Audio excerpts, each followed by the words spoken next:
আমাদের সবাই জেনেছেন ইতিমধ্যে যে আজকে 6 জানুয়ারি সোমবার বেলা 2টায় দাসপুর 2 নম্বর ব্লক অভিযানের আমরা দাসপুর 2 নম্বর ব্লকের 2টি এরিয়া কমিটি গোপীগঞ্জ এবং সোনাখালী উদ্যোগে আমাদের ডাক দেওয়া হয়েছে।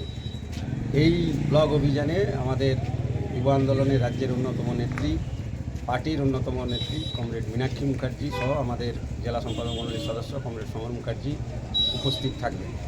হাজার হাজার বঞ্চিত শোষিত শ্রমজীবী মানুষ আজকের এই ব্লক অভিযানে সামিল হবে। আমাদের দাবিগুলো ইতিমধ্যে আমরা প্রচার করেছি যে মহিষঘাটা, তেঁতুলতলা, পুরানির পোল, এই ব্রিজগুলো ভগ্নপ্রায়, দীর্ঘদিন মানুষ যন্ত্রণার শিকার হচ্ছে। তা দ্রুত পুনর্নির্মাণের দাবি যেমন আছে, তেমনি হচ্ছে আমাদের এই 100 দিনের কাজ চালু এবং পুরনো বকেয়া মজুরি দ্রুত প্রদানের দাবি আমরা তুলেছি।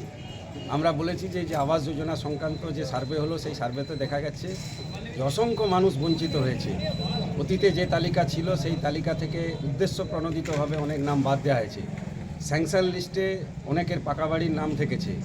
আবার যে প্রায়োরিটি লিস্ট তৈরি করা হয়েছে, ভবিষ্যতে পাবে কিনা আমরা জানি না, সেই লিস্টেও দেখা গেছে অসংখ্য মানুষের যারা প্রকৃত ত্রাণ থাকার কথা তাদের নাম না থেকে পাকা বাড়ির লোকেদের নাম রাখা হয়েছে। এই সব বিষয়কে সামনে রেখেই আজকে আমরা ব্লক অভিযানে সামিল হব।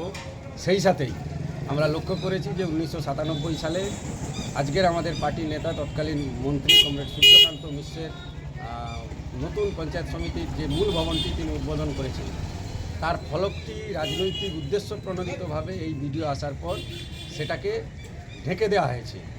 আমরা দেখেছি যে আমাদের অসৌজন্যের রাজনীতি এই দাসপুর এলাকায় যা ছিল না, সেখানে আমাদের তিনটে প্রাক্তন পঞ্চায়েত সমিতির সভাপতি, কৃষক আন্দোলনের নেতৃত্ব, সোলাটোপা খাল সহ আমাদের এই বন্যা প্রতিরোধে দাসপুর 2 নম্বর ব্লকে বিভিন্ন সুইলিশগুলি যা ক্ষতিগ্রস্ত বন্যার সময় আশঙ্কায় দিন কাটাতে হয়, সেইগুলি সংস্কারের দাবি সহ অন্যান্য কৃষিদের যন্ত্রণা সহ কৃষকজীবী মানুষের যন্ত্রণার দাবিকে নিয়ে আন্দোলন তারা করছেন, সেই সংক্রান্ত বিষয়ে বিডিও অফিসে কথা বলতে চেয়েছিলেন। তাদের সঙ্গে ঘন্টার পর ঘন্টা দাঁড়িয়ে থাকা সত্ত্বেও প্রশাসনিকভাবে তাদের সঙ্গে সাক্ষাৎ করা হয়নি। এই যে অসৌজন্যের রাজনীতি আমরা যা এখানে ছিল না তা লক্ষ্য করছি। এই সবগুলোকে নিয়েই এক বিশাল ঐতিহাসিক কার্যত আজকের দাসপুর 2 ব্লক অভিযান। আমরা আপামর দাসপুর 2 নম্বর ব্লকে শোষিত বঞ্চিত সর্বস্তরের মানুষকে এই অভিযানে সামিল হওয়ার জন্য আহ্বান জানাচ্ছি।